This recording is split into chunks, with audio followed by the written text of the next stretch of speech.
Jai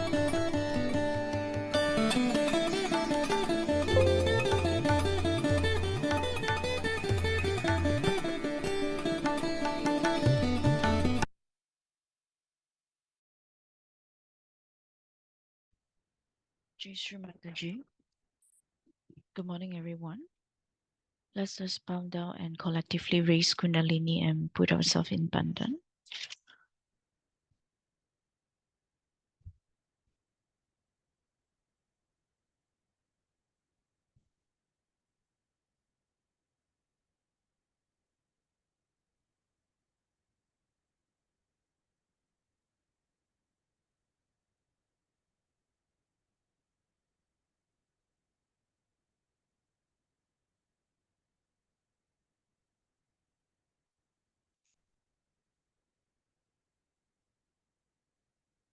Let us go straight into meditation. Focus on our left and right agya.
We may slowly open our eyes. We will continue Sri Mataji's talk from yesterday's sessions on Sahasrara, Puja Talk, Kabbalah 1998.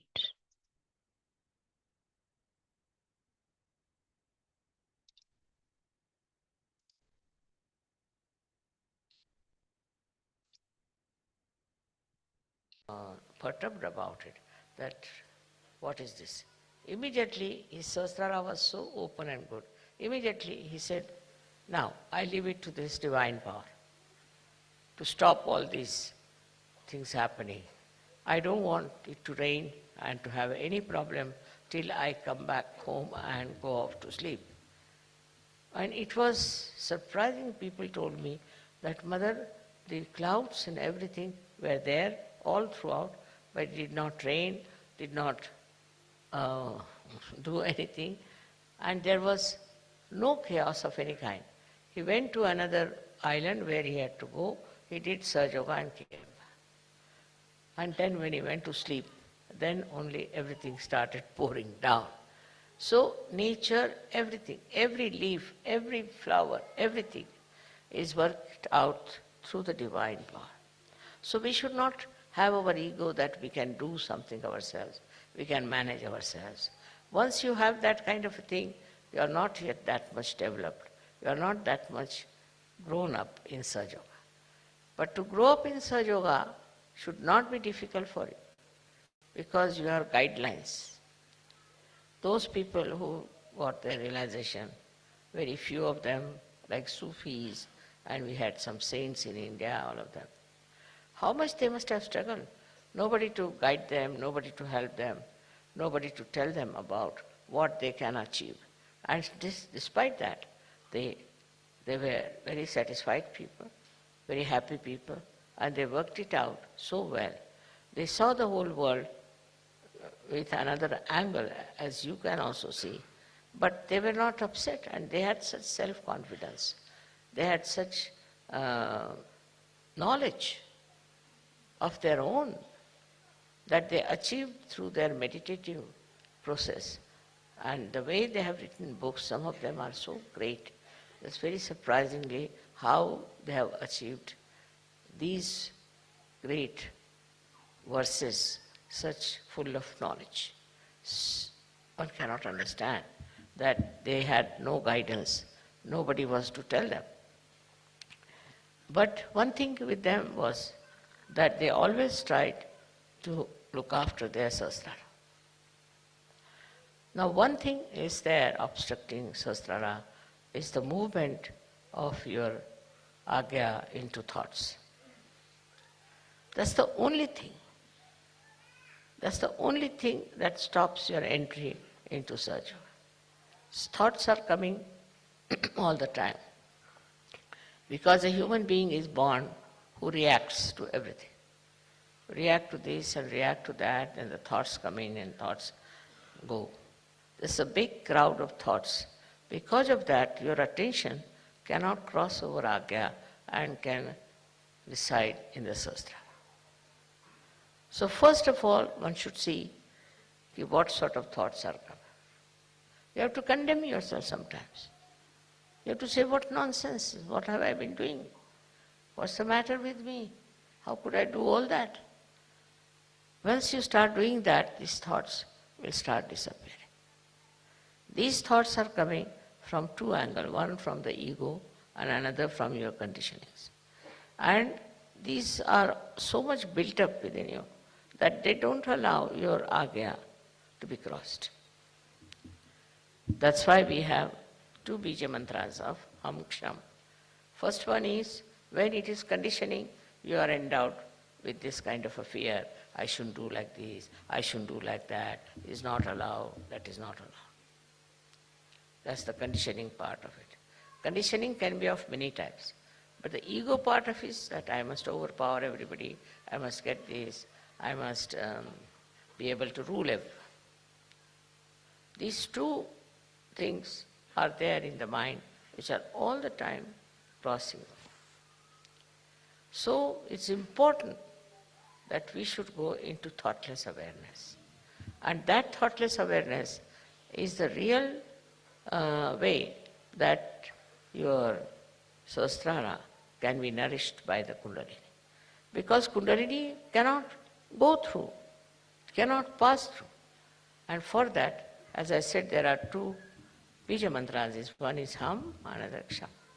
So if you are conditioned, you are frightened, you are afraid, and you had ideas about yourself. These days, the way people are describing, they'll say, I'm an extrovert. Somebody will say, I'm an introvert. Somebody will say, I'm hippie, I'm that. All kinds of things they can have attributed to themselves. But these ideas are all coming from outside. They are not from inside. To get to the inner side of yourself, the subtler side of your being, you must allow the Kundalini to go through the Agya. To cross the Agya is a very important thing in modern times. And for that, you have to meditate. If you can meditate with complete faith in yourself, this Agya can be opened up with surrendering to the Divine. You have to surrender yourself to the Divine. And when this Agya opens, you'll be amazed. Your Sahasrara is just waiting to transfer, to give you all the help that you need through the all-pervading power. Your connection of Sahasrara with the all-pervading power is established. And by that, you will be amazed how all these 7 chakras work for you, how they help you, how they try to give you whatever is the real knowledge about everything. This real knowledge that you get is very joy-giving. You can see this real knowledge in everything. You don't have to start reading any book about it. In every situation and in every person, in every flower, in every natural happening, you see clearly the hand of the Divine. Once you see the hand of the Divine, your ego starts disappearing. Once you say that it's you do everything. Kabira has said something great about this. He said that when the goat is alive, it goes on saying, I am, I am. But when it is slaughtered and its intestines are made into strings which are used for cleaning the cotton, then it says, tu hi, you are.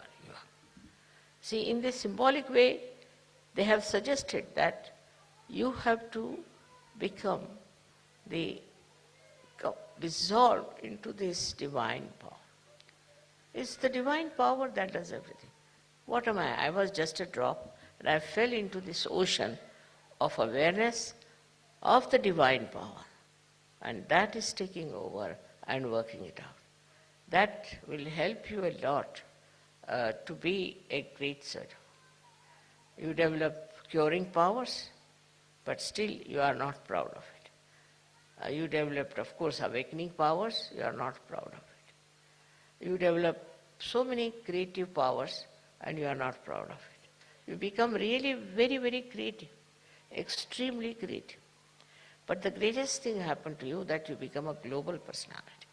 So you start seeing the problem of every country, of every other nation where they have problems. But these problems when you see, you don't see like other people, because others may like to use it for their own purpose, maybe for media, maybe for something. What you want to see is that these problems are solved. See, your powers are so great with this kind of a mind, I would say, which is dominated completely by the divine power, that whatever disturbs you immediately is taken over and it starts working out. Many, many problems have been solved by Sahaja. And also they can be solved on a very universal level. if you are a global person. If you are a global person, then what happens is that you become a sort of a vehicle, or you can become like a channel for this divine power to act, because you are purely a global personality. Not attached to this, attached to that, but a pure Sahaja personality, which can be used by this divine power very easily. For that, as I told in the afternoon also, that we have to be careful about few things that we have. Firstly, anger. Anger is the worst thing that we have. Angry for what? There are people who talk like this. I was very angry. They're proud of their anger. Anger is a sign of complete stupidity, absolute stupidity. There's no need to get angry with anyone, because by anger you don't solve the problem. With anger you spoil yourself. With anger you ruin your own nature. With anger you really spoil the whole situation. So no use having any anger about anything. But if anything happens that angers you, you should settle down and see for yourself, why is it wrong? Why is it disturbing you? Your seeing itself will help this problem to be solved. You must first of all realize that you are a special personality, that your Sahasrara has been opened out to this all divine power, as if you are entered into the realm of divinity. You are great guests in that great court of divine domain. You are not an ordinary person. And so once you understand why you have Sahaja Yoga and why you have got realization, is that there's something special. But that should not give you any ego. It's not for ego that you have to have this, but it's for understanding that you have to play into the hands of the divine. This play is something I could explain like this, that if you are supposing an artist, then in the hand of the artist is the brush, and the brush never thinks that it is doing anything. It's the artist who is doing everything. In the same way, when you are one with the divine power, you just feel, I am not doing anything. It's the artist who is doing. It's the artist who is managing. And who is the artist? Is this divine power which loves you, which cares for you, which looks after you, which absolutely is identified with you. You'll be surprised, I've got so many letters from people how Sahaja has helped them, how at the right moment they got the help, at the point of complete destruction, how they were saved. So many people have written to me, but I'm not surprised, because if you are one with the divine, it looks after you. It has all the powers, all the powers. Only one power it doesn't have, to control you. If you want to ruin yourself, it gives you freedom. Complete freedom. If you want to ruin yourself, ruin. If you don't want to accept divine power, all right, don't accept. It's a complete freedom to do what you like with yourself. That is one thing it has given, and that's why you must curb down that freedom and respect the divine power. Today is, I like the day when it is a mother's, I should say Mother's Day also, because I think only a mother can work it out that way. One has to have lots of patience with people. What I've seen about all these great incarnations who came, they just disappeared in a very short time they lived, very short time. Somebody was crucified about 33 years of age. Somebody took a samadhi at 23 years of age, because I think they couldn't bear the way people were stupid. They couldn't see the point that they could do something for human beings. They lost their confidence, I think, or maybe that they thought it's useless to work for these people. Like that, they took a position that is better to disappear. But mother's position is different. She'll go on struggling and fighting for her child. She'll fight it out to the last to see that the child gets all the benefits. And this patience and this love and this forgiveness is innately built in a mother. Because her attitude is very different. Not any achievement, not any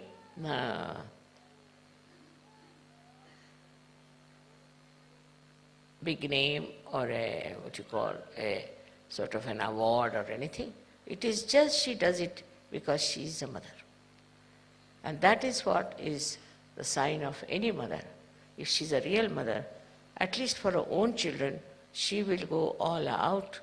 She will work out everything for day in and day out and try to save the child from disaster. But Sahaja Yoga is a much bigger family. And for that, you really had to be worked out through the mother's principle. You cannot take any other principle. Like there were very great warriors we had, and they have done a great job also, and they have worked out as warriors. Then we had some who were very sacrificing. All kinds of people there were. They worked very hard to establish dharma in people, but they could not. I thought of one thing, that no use establishing dharma. First of all, give them realization. When in the light of the spirit, they see what's wrong, they become dharmic automatically. The best way is to do that, not to force dharma on them. Because you put dharma on them, they don't know how to bear it. They can't digest. So this will be the best way, is to just make them aware of their spirit. Once the light of the spirit comes, in the light they see everything clearly, then no problem is there.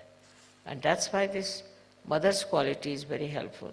I mean, in every country there has been a manifestation of the mother principle in every country. And it has been depicted and said. But later on, it was taken over by people who didn't want to talk about mother, because they could not justify themselves the way they were behaving. So they said best is not to talk of the mother. Also those who were very much advanced people, very matured, who were really incarnations, did talk about the mother all the time, but still talk was talk. Now this has to work out as a mother has to work. So in your own way, when you are doing surgery, there also you have to be a mother. More mother's quality than the father's quality. That there's no ambition, there's no competition, there's no jealousies, nothing. Just you want your children to come up and to grow in their spirituality.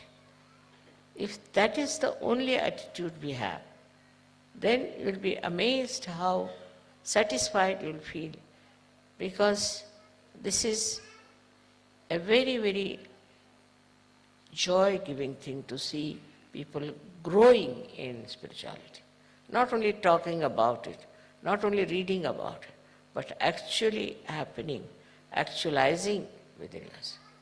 So this quality is very helpful, and that really helps every surgeon to be patient, to be kind, to be humble, but you have to correct also. But there's a way of correction of another person, of people who are coming not from the divine world but from the normal world. So it's a difficult task to correct them. Some people are so hot-tempered they can't bear it. Doesn't matter. You have to forgive them. But best is to concentrate on people who are simple, who are loving, who are affectionate. And then gradually all these complicated people also will join. Your way of dealing with others has to be motherly. The motherly relationship has to be there. I was surprised that in the Western literature, I don't find any description of a child and a mother's relationship. Very surprised. There's no description at all. How the mother sees the child, how he walks, how he falls down, then how he gets up, and how he talks. All kinds of beautiful things as described. But not in the Western countries. I don't know, they never saw this point, I think. That is very important, that to describe the attention of the mother. How she is loving, how she is kind, how she tolerates so much nonsense, and how she keeps it in as a sort of a forgiving thing, not just to use it against the child or to trouble. Sometimes you have to correct, you have to tell, but at the right time, at the right place, if they are told, the child also sees the point, whatever is there. The first most convincing thing is the affection and the love of the mother.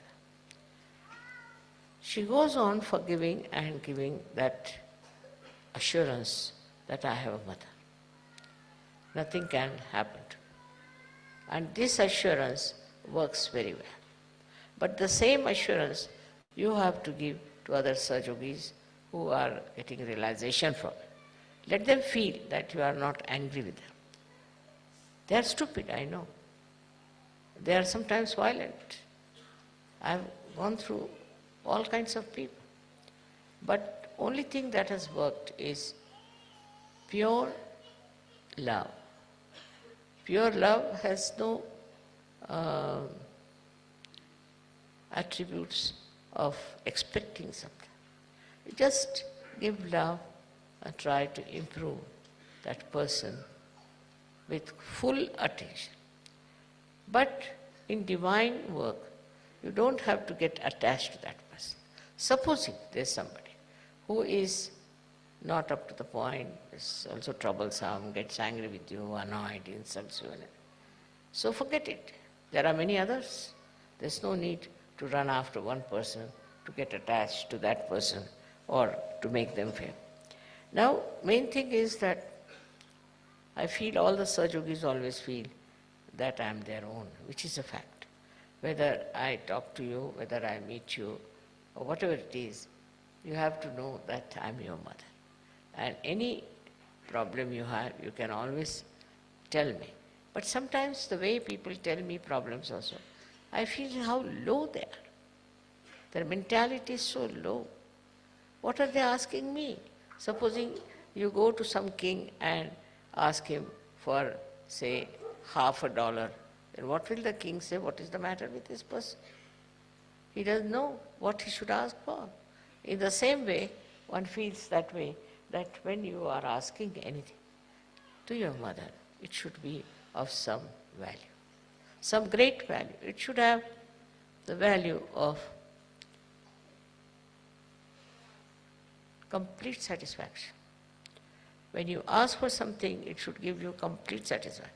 But I've seen people asking for this thing, for that thing, it's to such an extent that I sometimes feel, oh God, how am I getting all these people around me who are desiring something very low, very mean, very insipid. But if you are one with the Sahasrara, then Sahasrara itself works. It will bring you contact with people, in contact with such people that you are amazed how it works. I went to Turkey and my experience of Turkey has proved that beyond doubt. I never expected, but the Turkish people, of all the people of the world, have taken to Sahaja Yoga just like a windfall. Can't understand how they have accepted. And there were at least 2,000 people in the follow-up. And people were finding it impossible to get them round and tell them. And when they had very close meetings also, they had so many people. And they continue to be there. Now, maybe that is a very disturbed country with fundamentalism very much working out.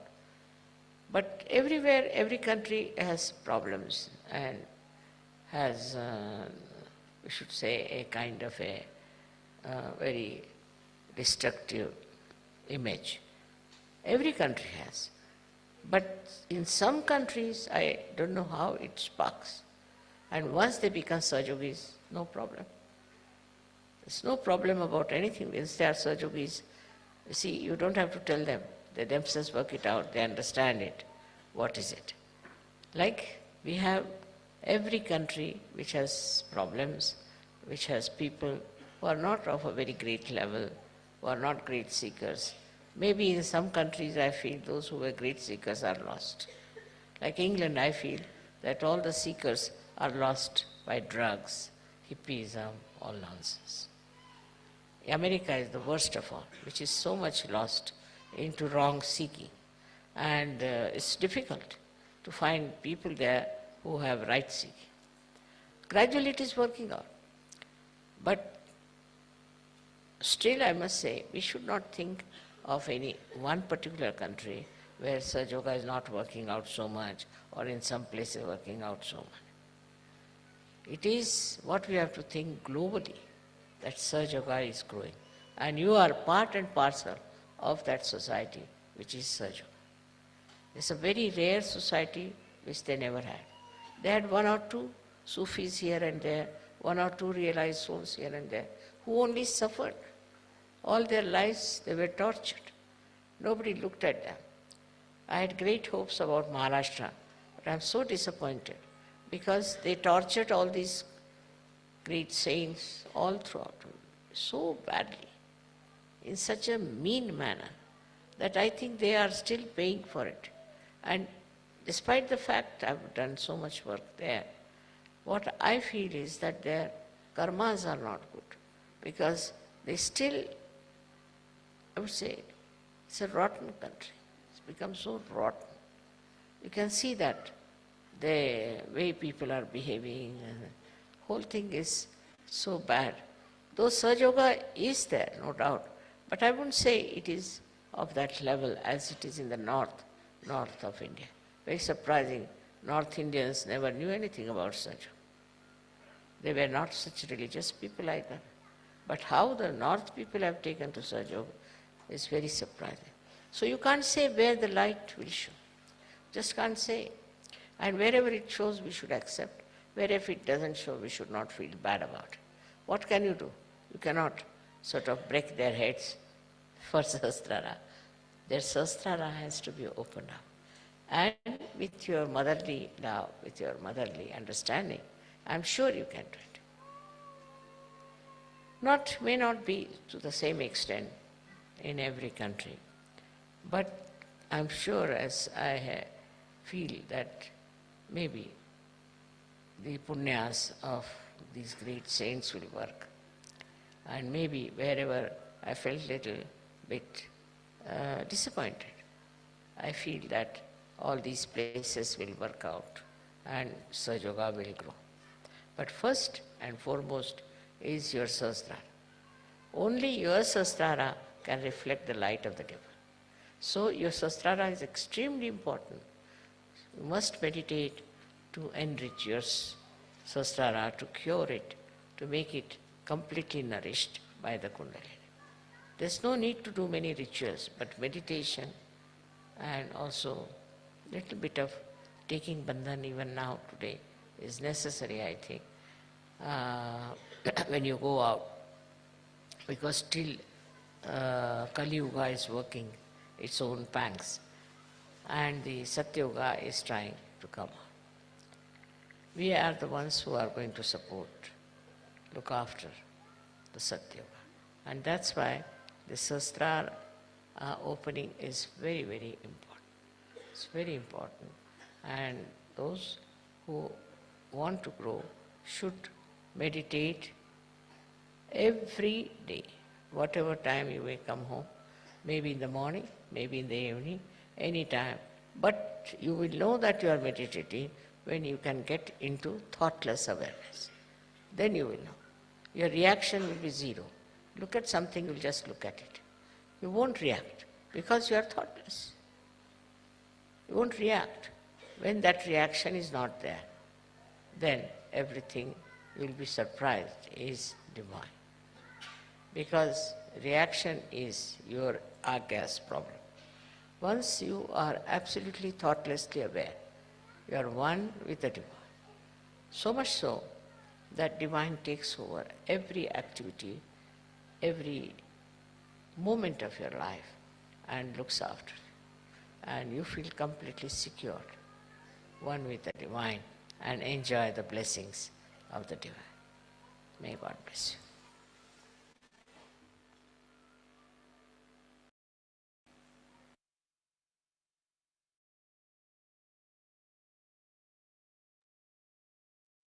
Let's continue to meditate.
can slowly open our eyes.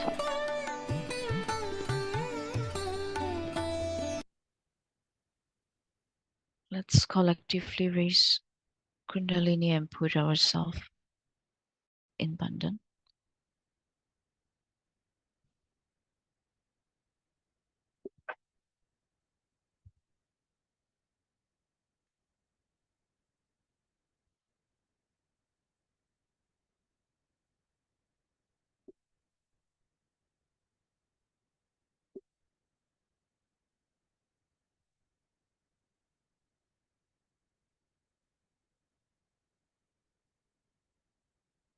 Thank you everyone for joining this morning session and have a nice day ahead. Jai Shri Mataji.